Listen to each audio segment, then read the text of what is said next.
Olá, tá no ar o nosso JC Business, o canal de bate-papo sobre o mundo dos negócios que hoje recebe Rafael Pinho, que é sócio fundador da Spark, uma das maiores empresas de marketing de influência do Brasil, que no ano passado foi ganhadora do Prêmio Caboré, o maior reconhecimento da indústria da comunicação e de mídia do país. Rafael, obrigada por ter aceito o nosso convite e por estar aqui com a gente hoje no JC Business. Tudo bem, Mia? Prazer, uma honra estar aqui com vocês, ter essa parceria da Spark com o Grupo Cidade e super à disposição para esse bate-papo. Vamos lá.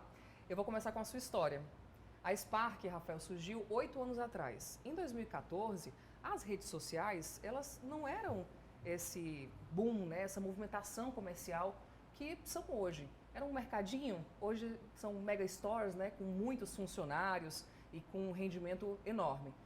Você já fazia parte do mercado publicitário, né? Inclusive fez parte de agências como a Nine, do Ronaldinho. E aí foi que deu esse start? Você parou e pensou, eu posso fazer parte desse meio e posso fazer muito mais por ele. Justamente, a gente teve uma visão que, como você falou, a internet não tinha uma penetração muito grande no Brasil, não tinha os smartphones, não estavam na mão de muitos dos brasileiros, mas a gente via isso como uma grande tendência.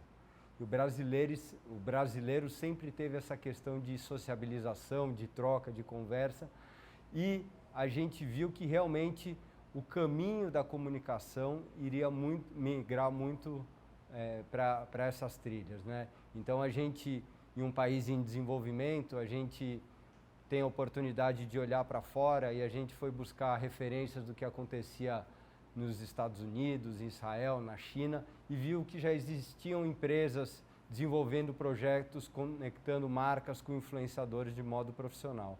Então, como você falou, a gente chegou quando tudo era mato muito alto, e a gente apostou e temos feito um trabalho de profissionalização desse segmento desde então. Desde o início, qual era a sua principal meta dentro da Spark? Olha, a gente percebia que tinha uma dor muito grande no mercado das marcas querendo trabalhar com esses influenciadores, mas com falta de métricas, com dificuldade de desenvolver um conteúdo que realmente engajasse, de ter um profissionalismo dessa relação. E, por outro lado, a gente sempre enxergou esses influenciadores como grandes empreendedores, brasileiros que estão ali se dedicando, produzindo seu conteúdo e que precisam ter um sustento, monetizar todo esse seu trabalho. Então, o que a gente resolveu foi gerar um valor para um ecossistema com um propósito claro de ajudar essas pessoas, ajudar as marcas e construir um ganha-ganha para todo mundo. Mas mudou muito daquilo que você fazia antes para pós-Spark? É incomparável o mercado que quando a Spark lançou em 2014, com o que se tornou hoje, né?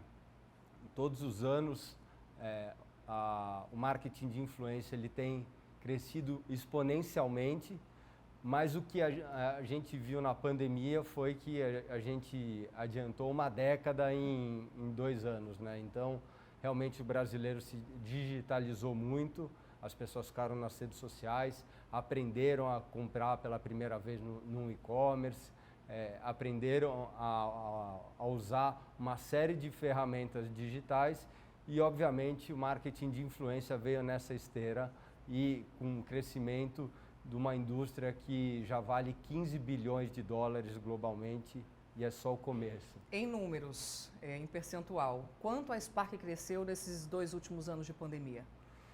Olha, de 20 para 21 a gente dobrou de tamanho e ano passado para esse foram 60% de crescimento. A gente começou a pandemia com 60 colaboradores, a gente está com 230 atualmente e com nosso time de RH é quem mais trabalha lá, um monte de vaga aberta. Mudaram de endereço, inclusive, né? Pois é, a gente está indo para uma grande casa com um ambiente para produção de conteúdo. A gente tem um movimento muito acelerado, a empresa, a sede fica em São Paulo, mas a gente, além disso, tem operação em outras 8 praças ao redor do Brasil, aqui no Ceará através dessa parceria com o grupo. Mas assim, comparado com o mundo, né, o Brasil, o empreendedor brasileiro, ele demorou a entender que a internet, que as redes sociais gerariam esse boom todo de vendas ou não? Foi um processo mais rápido, inclusive, do que lá fora? Todos os números que a gente olha de redes sociais, o Brasil é um expoente global, né? Você pega, por exemplo, a penetração do mobile, do celular no Brasil é muito grande, é muito grande.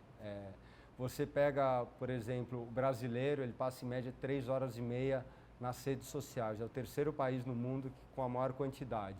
A gente é o primeiro país do mundo que mais escuta podcasts. Nossa! A gente é a segunda maior operação do YouTube globalmente, a segunda maior operação do Instagram globalmente, a terceira maior operação do TikTok globalmente.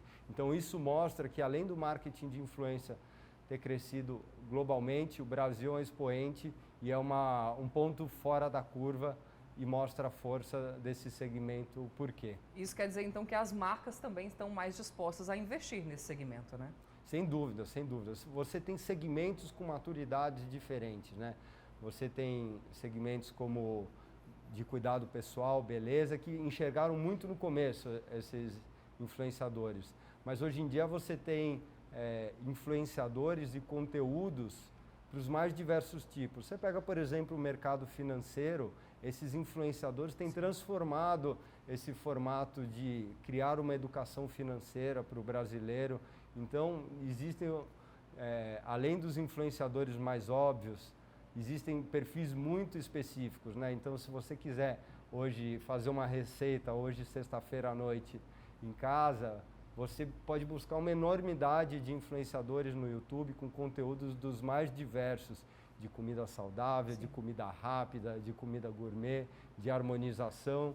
Então, o que as redes sociais proporcionaram realmente uma quantidade gigantesca de volume de dados e conteúdos para serem imersos. Mas existem ainda hoje aqueles setores que são mais beneficiados com as redes sociais, com as mídias digitais, ou não?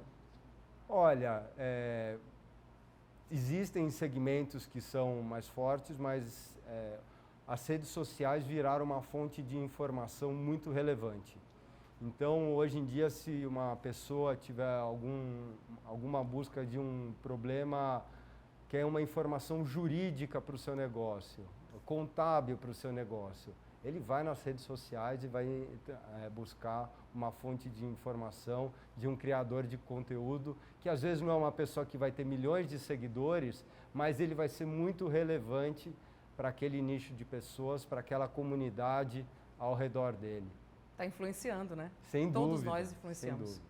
A Spark hoje, o papel dela é conectar empresas com influenciadores, né? E para isso, vocês utilizam uma base de dados gigantesca. Queria que você explicasse para a gente como é que funciona esse sistema. Nós temos uma ferramenta que é a Tagger Media, do Vale do Silício, que a gente tem exclusividade no Brasil, uma ferramenta premiadíssima, que a gente, quando comecei o papo aqui com você falando sobre profissionalizar o segmento, parte disso é entender que o marketing de influência, ele é uma disciplina de marketing digital e dados e tecnologia tem que andar lado a lado para você tomar as melhores decisões. Sim. Então, hoje em dia, a gente enxerga o influenciador analisando qual a sua audiência, quanto percentual de homens, de mulheres, faixa etária. Por exemplo, aqui a gente muitas vezes está falando de marcas que têm objetivos regionais. Você vai ver qual é a geolocalização daqueles seguidores do influenciador.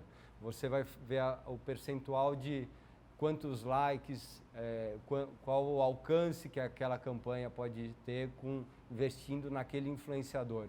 Então, esses cruzamentos de dados e mensuração, seja no momento de definição de uma campanha, seja no momento de implementação dessa campanha, são cruciais para você ter resultados os melhores possíveis, para investir nos influenciadores corretos, para mensurar quais conteúdos estão funcionando. Então, é por isso que a gente tem crescido tanto, porque a gente empregou tecnologia e profissionalismo nesse segmento que as marcas já estavam vendo o valor. É isso que vai dar segurança para o contratante, né? Desse tipo de serviço. Você havia me falado que há 1 milhão de influenciadores no Brasil, pessoas que se dizem influenciadoras, né? Há espaço para tanta gente nesse bonde e ainda cabe mais? Cada vez mais a gente passa mais tempo nas redes sociais, né? Então, os consumidores, eles estão ávidos por conteúdo, por informação, como eu te falei, é uma fonte de informação, é uma fonte de entretenimento, né? Durante a pandemia foi muito importante as lives que a gente assistiu. Obviamente, tem como qualquer profissão aqueles que têm o maior apogeu, outros no meio e outros que estão iniciando. Mas cada vez mais, como a gente tem uma penetração maior, tem sim espaço para muitos criadores de conteúdo. Então vou buscar dicas aqui com você. Primeiro com os influenciadores, né? O que faz esse diferencial da pessoa, do micro-influenciador para aquele que toma grandes proporções dentro da carreira? Primeiro que eu acho que não tem o melhor ou pior.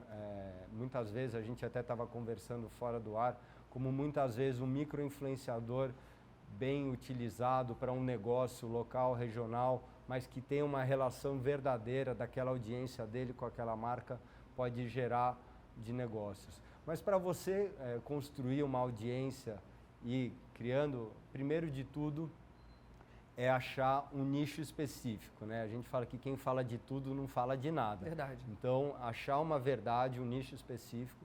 O segundo é sempre produzir conteúdos e mensurar, ver o que está dando certo, o que não está, como otimizar essas postagens. O terceiro é lembrar que rede social é uma via de mão dupla, então não só produzir o conteúdo, mas interagir com a sua audiência. O maior ativo de qualquer veículo de comunicação, os influenciadores são poderosos veículos de comunicação. É aquele a sua de mão audiência, que aconteceria, né? Exatamente. Então é nutrir e escutar essa sua audiência. E o quarto é não trair a sua audiência, né? Então, quando for fazer uma campanha publicitária, realmente tenha a crença que você acredita naquele produto, naquela marca, naquele segmento, e só assim você vai ter uma carreira de longo prazo e não pegar um dinheiro curto prazo tentador, mas que você vai ferir uma relação com a sua comunidade que te segue. Agora eu vou pedir dica para as empresas que contratam esses profissionais. Como é que deve ser feita a escolha desses influencers, né, das empresas também que estão junto com ela? Bom, primeiramente, vendendo peixe, temos a Spark aqui no Ceará, através dessa parceria do Grupo Cidade. Mas o que a gente acredita realmente é de usar dados e tecnologia para buscar os influenciadores mais adequados, mas também entender que um influenciador, se a gente está falando de uma conversa nas redes sociais, a gente está falando sobre conversa, sobre engajamento. Não adianta pegar uma estética do mundo offline, que é botar uma interrupção, botar uma peça de mídia, ou que aquele contexto que o influenciador esteja falando não tenha uma narrativa adequada com o que ele fala no dia a dia. Isso não vai engajar igual. Então, é dar espaço para o influenciador, para o criador de conteúdo, adequar a sua linguagem ao que a sua audiência está acostumado. E o que a gente fala é testar, fazer, botar um pouco de verbo em cada influenciador, ver qual que dá mais resultado. E sempre também, o que a gente falou, tecnologia no momento pré, mas no momento pós também, de mensurar o que eu queria como aquele objetivo, o que ele me trouxe de resultados. Foi acima, foi abaixo, levou pessoas para minha loja, Sim. Ele deu mais seguidores para minha página de marca. Então, é definir quais são os objetivos e mensurar. Você, 8 anos atrás, foi um visionário, ao enxergar ali nas redes sociais, né, um potencial incrível de vendas, né, de comércio mesmo. Hoje, olhando daqui para o futuro, como é que você imagina que vai estar esse setor no Brasil? Eu acredito que, desde que a gente começou, a gente já teve diversas redes sociais, né? A gente teve o Snapchat, que Sim. apareceu, hoje em dia não tem tanta relevância aqui no Brasil, o Twitter com um formato específico, o Facebook, Instagram, agora TikTok e YouTube. E o que não mudou é que o centro da conversa sempre foram os influenciadores. Então, te falar como vai ser o futuro, Eu não sei, mas o que eu posso falar é que muito provavelmente os influenciadores vão ser os protagonistas desse novo caminho da comunicação que cada vez mais cresce dentro da estratégia de comunicação das marcas. Tem muito que crescer então ainda, né? A gente está caminhando. A gente brinca que o marketing de influência é um pré-adolescente. Ele tem muito para crescer. A gente vê os dados e todas as tendências, o mercado tem um potencial gigantesco e o que a gente busca é sempre se reinventar, criar novas soluções, novas ferramentas, novos modelos de trabalho, porque a gente está num segmento em transformação e se deixar, a gente que foi o novo, a gente se torna o obsoleto e isso é uma parte da cultura da empresa de reinventividade, inquietude. Tem que haver a transformação. Exato. Vamos puxar aqui para o nosso um pouquinho. Ceará, Nordeste, a gente está muito distante do que é praticado no Sul, Sudeste do país? No consumo e na execução também? Olha, o interessante é que os influenciadores, eles muitas vezes, têm os influenciadores locais, regionais, mas se tem uma coisa que o Ceará é bom, entre outras coisas, é exportador de grandes influenciadores, né? Principalmente influenciadores de humor, né? E esse tipo de conteúdo acaba não sendo um conteúdo local, é um conteúdo que ele se dissemina pelo Brasil inteiro. Então, em termos de influenciadores, tem ótimos influenciadores, sejam influenciadores regionais, locais, sejam esses influenciadores que nasceram aqui, mas que se expandiram pelo Brasil inteiro. E eu tive esses dias aqui conversando com agências de comunicação, com anunciantes, e vendo que eles já enxergam no marketing de influência uma ferramenta muito estratégica para os seus negócios. E o cearense é um povo muito criativo, né? Muito. E é o que precisa, né, dentro desse meio. É a inovação mesmo, é um outro olhar diante daquilo que a gente já estava acostumado a ver. A transformação mesmo, como você falou.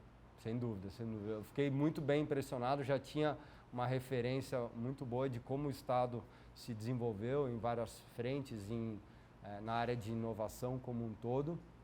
E as marcas têm acompanhado isso no segmento, no olhar de comunicação, na área de marketing. Então, e usando muito marketing de influência e vendo resultados. Ótimo. É isso. A gente fez uma conversa muito breve, muito rápida aqui sobre esse mundo que é gigante, né? Que tem muito a crescer, como você falou. Ainda cabe muita gente também. Rafael, obrigada pela participação aqui no nosso JC Business. E até uma próxima. Fica já o convite, tá? Adorei. Obrigado e sempre à disposição. Até. Certo.